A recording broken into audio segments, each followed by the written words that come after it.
Oh, now we're outside. Okay. That was a really weird... the man in the raincoat. Was that woodcutter? That's a really good question. Speaking of woodcutter, leave. I won't be scared off that easily. Can I take an axe? This axe is stuck so deep in the ground that I can't get it out with one arm. Oh, that's right. I've got a broken arm. Damn it. Okay, can I go inside to this window? I'm not leaving until I figure out what's going on. I'm not trying to leave. I'm trying to get inside the window. Ah, strange device. Scales and another note. Dr. Bullard, I followed your instructions to calibrate the Tempest Prognosticator. Your concerns was correct. The bottles must be placed from the heaviest to lightest to produce accurate results. The actual weight depends on the leech used, so I have to recalibrate every time we want to take a reading. Also note that recalibration is required if the battery in the base dies. However, the device works as intended. Once the model is aligned precisely with the moon, it may be used to start the lunar dream apparatus safely. Okay. Bullard's research is crucial to this story. I wonder if I can get this thing working. Gotta find bottles and calibrate the device. Okay, I see another handprint, so there's gonna be some more exposition, but let's take a look at the device first here. It's a strange device with the bells at the top. There are slots for small bottles. Okay. Oh, yes, there are. And down here, this is the battery. Okay. The door is stuck. There are electronics inside, and it looks like a battery. There's a note on the ground because there's notes everywhere in this house. Using the moon as a trigger for the lunar dream apparatus has its problems. The moon must be full or nearly so. The night must be clear, and the process must be started at a very specific time to ensure that the moon is visible from the inside chamber. Josie's been following the weather reports and using lunar charts to try to predict days for ideal test conditions, but it's an error-prone process. The data we get back from the weather service just isn't precise enough. Today, I hit upon the solution. We'll build our own weather device. In fact, we can base it upon the exceedingly accurate design from a century ago, the Tempest Prognosticator. I'll have to make some modifications for our purposes, of course, and I'm sure that with some tuning, we can build a device that responds exactly to our weather needs. Then we'll need to get some leeches. What's with the leeches? Built a strange device to track the phases of the moon. Yeah. All right, so let's go take a look at our handprint over there. Gonna get a little bit more story about our intrepid reporter. Yo, look at the handprint, dummy. Marguerite Higgins is my hero. She won a Pulitzer for her reporting in Korea. I went to college because of her. She goes to war zones, marches with the troops. Nothing scares her, and she gets the story. Marguerite Higgins doesn't run from a juicy story just because her life is in danger. Well, neither will I. I think that's foolish, but what can I do? Another note. Dear Harris, I read in the paper today that you received a special award from the college for groundbreaking research. I'm writing to wish you my sincere congratulations. I've said some things that I might regret, but today I wish you only to extend good wishes to you and to your future endeavors. Do you know the scene in North by Northwest when Cary Grant disrupts an art auction? He makes nonsensical bids until the police are called to haul him away. I saw it last summer at the cinema we used to drive to in Logan. It was lonely to go alone, but that scene made me smile. My life feels like that sometimes. I poke my head up and say something crazy every now and then, just on the off chance that somebody will take me away from all of this. I'm no Cary Grant. I'm afraid. I would like to hear from you. Please write back. Sincerely, Cynthia. Oh, his ex-wife. She misses Bullard. Interesting. Okay, what's in this room? Oh, it's the other side of the piano. And I hear something tapping on the piano, which is kind of creeping me out. What is behind the piano? The Crystal Cave. Oh, Chapter 8. The passage continued downward, a steep slope like we were going down a hill. The smooth crystal didn't give our feet purchase, and we were trying our best not to slip. It was dark as night, but the light from our helmets reflected strangely from the walls, making them dance blue. Once or twice, I thought I saw a flicker in the glass, but it was just a trick of light. It was cold down there. None of us was wearing a jacket. It dawned on us that we had come totally unprepared. A few hours before, we had been whooping and shouting, excited by the crazy angles that cut the crystal entrance out of the cave wall, sure that we'd found something that was going to make us rich.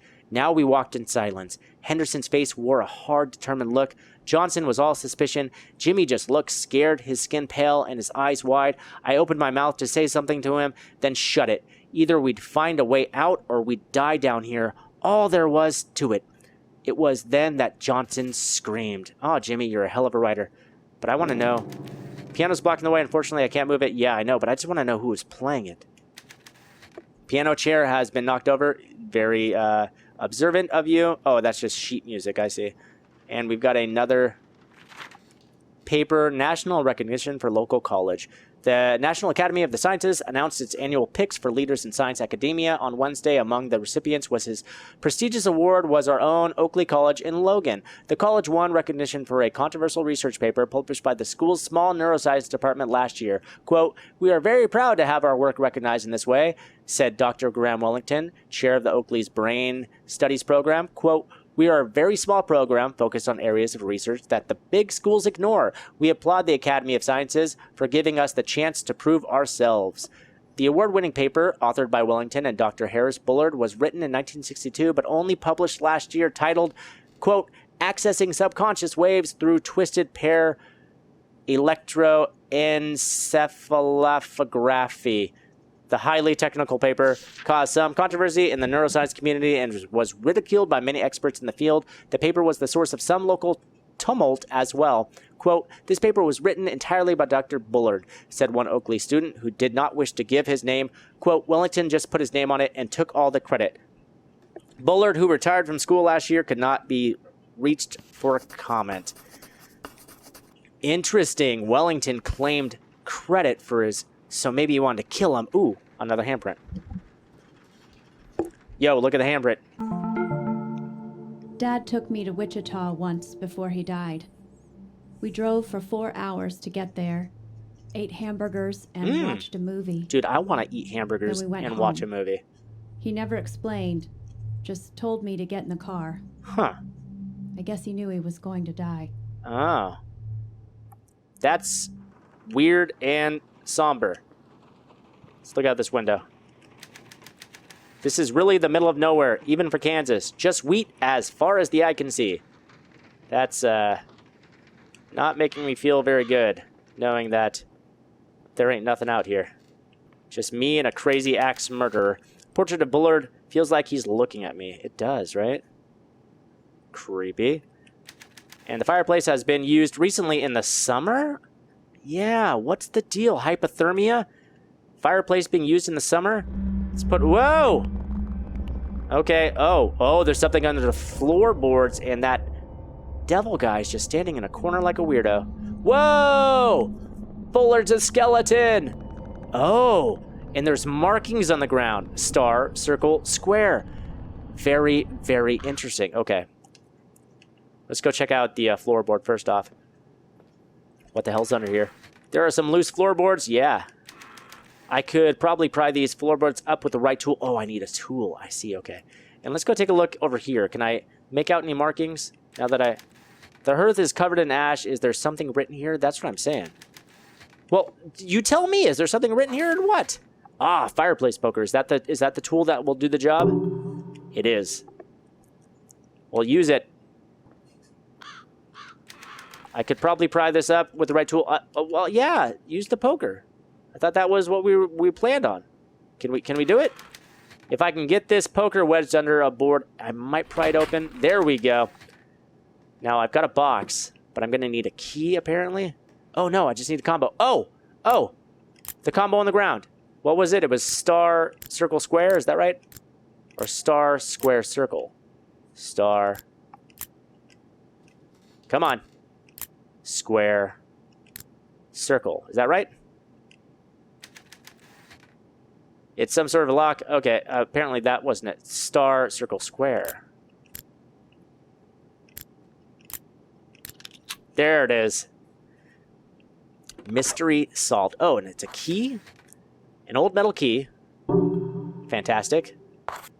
Bill, I owe you many thanks for rewarding my request to the New York Times. I think we have the opportunity to tell one of the great science stories of the 20th century and make a considerable sum in the process. The Times is a great first step, but when we are finished, I want to have headlines written about me on the front page of every paper in the country.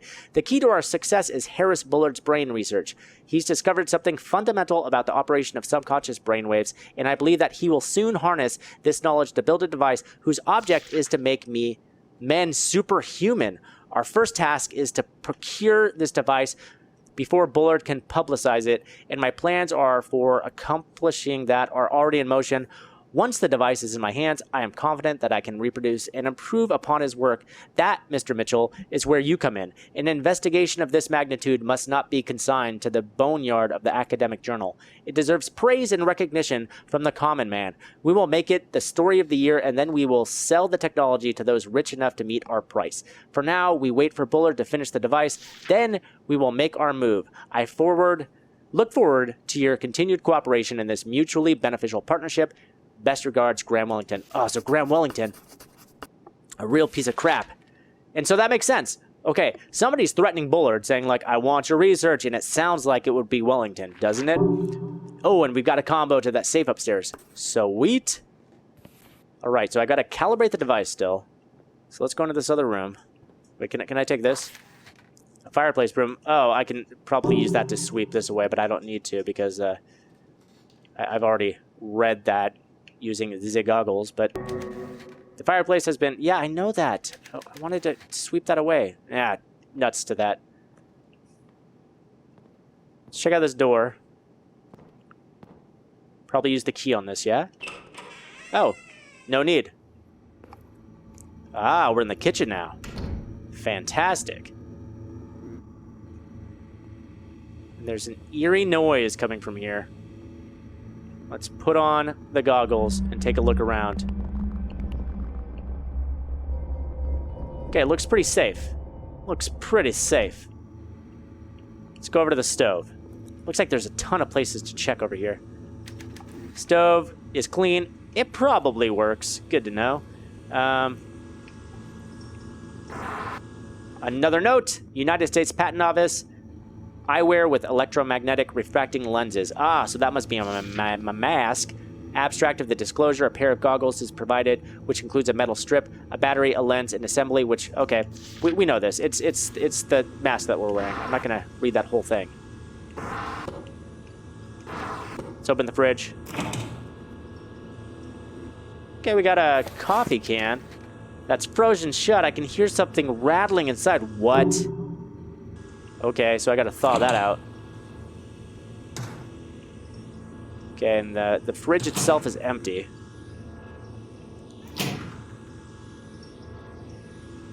Let's go over to this side. And more notes. Ah, another woodcutter note. You will complete your research and then hand it to me, or we can discuss the South Pacific in 1944. Oh, he's got some dirt on Bullard. What did Bullard do in the South Pacific in 44? That's a question I have. We got some food here. There's enough here to feed a person for months. Ah, little animal crackers. Oh, jar. A bottle. The letter D is printed on the label. Okay, great. So I gotta find a couple more of those, right? Okay, that's one of 4. I used the old key to unlock the door. Great. There's a bathroom. Okay. Oh, and leeches. He said I was gonna need those. Okay, there's a tub full of leeches. That's great. Cold winter increases risk of exposure. With a temperature below 20 for most of the state, experts warn that deaths from hypothermia are on the rise. Ah, that's how Bullard died. Several deaths have already been attributed to the cold this year, including 2 hikers found south of Ottawa and a man in Wichita. Did I just hear a door open? God, I swear I'm hearing things. Okay. I guess it was just the rain on the window, but still, I'm getting freaked out here. What's in the cabinet? Anything? Some tea. Ooh, another bottle. Great. And now we've got 2 of 4 bottles. Ooh, it looks like a flashlight, or as you people in the UK call it, a torch. Whoa! I'm wearing the mask now? What the hell is going on? It's a flashlight and doesn't have any batteries. Why was I wearing the mask? Oh, God. Am I going crazy? Okay, there's pillows. There's a handprint. If Woodcutter killed Bullard, he was pretty sneaky about it. No marks on the body, no sign of a struggle. Coroner ruled it was pancreatic failure. How do you kill a man without leaving a mark on him? And why return to the scene of the crime? Yeah. Well, they say that they do that, killers, they return to the scene of the crime. The Weekend Review. Johnson City, Texas. President Johnson boned up on reports and correspondence at the LBJ Ranch today, pending arrival of cabinet officials for a wide-ranging review of defense and foreign problems. Defense Secretary Robert McNamara and Deputy Defense Secretary Cyrus Vance were due to arrive by Jetstar at 3 p.m. and will remain overnight at the ranch. South Vietnam, the Viet Cong mounted an assault on the Bien Ho airport in Saigon on November 1. Washington has yet to comment on the impact of the attack on U.S. operations in Vietnam. And 18 men arrested by the FBI in connection with the murder of 3 civil rights workers. Okay, by the Ku Klux Klan. Andrew, let's see, entertainment, the Supreme's baby love. What does all this have to do with anything? It seems so random. Oh, I see a note over here. You can't hide from me. As I sat idly by the window today, watching the snow slowly cover the fields, I remembered the story of the Snow Woman.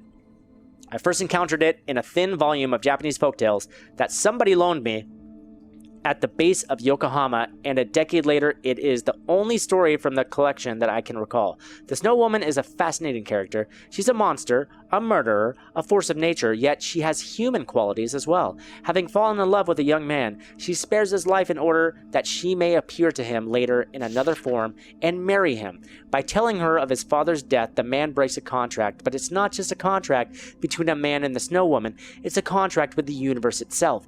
It is what binds her to the mortal plane, allowing her to live as a human with the man she loves. By breaking his promise, he's destroyed her life. She is no longer able to remain with him or with her family, even if she would want to. It's no wonder she's angry. Interesting. Okay, so the morality of monsters there. And the tub is full of leeches. This is disgusting. Yes, a bit. Something tells me on the other side of this door is his research center. I unlocked it. There we go. That's his office. Great. Which means that I can probably swing back around and open that there safe upstairs. But it did say that there was a place that needed a knob, right? Where do I use the knob at? Was it in here that needed a knob? Ah, yes. This was missing a knob, wasn't it? Is that, yes. Here we go. This drawer's missing a knob. I can't open it. Well, let me help you out there. I've got just the thing. Knob you up. The knob fits. Now I can open it. And we've got a bottle. The letter E is printed on the label. Okay, great. So now I've got 3 of 4 bottles. I just need 1 more. And let's go back upstairs and take our chances with the Psycho Killer. Hopefully he's not still up here. All right, Psycho Killer. Woodcutter. Knock twice if you're up here. Okay. Oh, crazy. He's in the painting. Was he in the painting before? Okay, that's real creepy. I don't like that one bit. Oh, now the monkey's over here too? What the hell's going on? Why are you here, monkey? And why are you so creepy? Wait, I've seen this before. Yes, you have. I'm pretty sure this wasn't here the first time I came in. Somebody must have put it here. Woodcutter? I know it's just a toy, but something about it really bothers me. Yeah, you think? It's a monkey toy. It'll probably give me nightmares. Yeah, tell me about it. I'm going to put on, speaking of monkeys, put on this monkey mask. Just take a look around. See if things have changed in this room. Okay, it looks all pretty normal, which is fine. Bullard must have enjoyed reading in front of this fire. Yes, yes, yes. Come on, walk to the safe. There we go. Walk that way. What's in the safe? What's in the safe? I've got the combo now. I wonder if the note I found in the locks box is the safe combination. I bet you it is. Okay, so left 20. Cool. Wait, did I? Yeah, there we go. And then right 50. And left 10. Wait. Try that again. This is left. Left 20. Right 50. Left 10. There we go. Bingo. And now there's just more notes. This game should be called Reading Sim 2016. Receipt for services. Parts and labor. Okay, the bill to be paid in full. Installed steel siding and insulation per specification. Ran electrical fans and evaporator under the floor to connect to the main line. Compressor, blah, blah, blah, blah, blah. Replace standard door. Upon request. Why lock a receipt like this away? That's a really good question. It seemed pretty standard to me. This is the only remaining copy of our research material. I've destroyed the rest. Take this and get out of here. After I'm gone, they'll turn this house upside down looking for answers. Josie, I don't know about the secret room behind your wardrobe. Ooh. If you've stashed anything there, you must get rid of it. I've already cleaned out the freezer. I'm counting on you. Take the files, destroy the machine, and get out of here. A secret room? And what did Bullard have hidden in the freezer? Well, I found that. Search the basement freezer. Okay, well, he's talking about the can, I would imagine, right? William Benjamin Carpenter's work describing the Carpenter effect over a century ago continues to baffle psychologists today. We have struggled to understand the linkage between the conscious and the subconscious, particularly the ways in which the subconscious mind seems to wield special knowledge of which conscious mind is unaware. Our research attempts to give the conscious mind unfiltered access to all the information stored in all the subconscious by creating an artificial bridge between the two. We have done this in a rudimentary way, which with a set of lenses that refract light. Okay, we know all about that. The lunar dream apparatus combines engineering. Yes, blah, blah, blah. After undergoing treatment, the lunar dream apparatus, the subject's unconscious and subconscious are merged whenever a full moon is visible. This paper describes the construction of the apparatus, its function, the details of our research, and the data recorded for our first test subject. Co-author, Josephine Herrera. Oh, this must be what the woodcutter was after, the lunar dream apparatus. Anything else in here? Drawer. Yes, the last bottle. Great. Now I can calibrate that machine. But first I got to go check under Josie's, or behind Josie's thing, right? All right. Now we got to venture out here again and potentially have an encounter with woodcutter. Okay, cool. No problem there. This room better be empty. Okay, room's empty. We have to move this. Wait, but I have one arm. Am I going to be able to do it? Oh, there we go. I don't have to push it out of the way. Josie, what were you up to? Oh. There's that flashlight, but I don't have batteries. Okay. Let's just go back here. It seems dangerous to keep these candles lit. I'm just saying. I mean, real fire hazard. Am I supposed to be spooked out? Is this supposed to be spooky music or uplifting music? I can't quite tell. Secrets. Oh, there's an eyeball. Hello, eyeball. Here's looking at you, eyeball. All right, what's with you? Tell me your secret. Oh! Oh, dear God. Why? Why do that to me? Oh, God. That wasn't cool. How'd that monkey get there? Why is that monkey spying on me? Oh, God. Okay. Good one, game. Okay, what's this? It's a battery. Oh, great. Explore Josie's secret room. Check.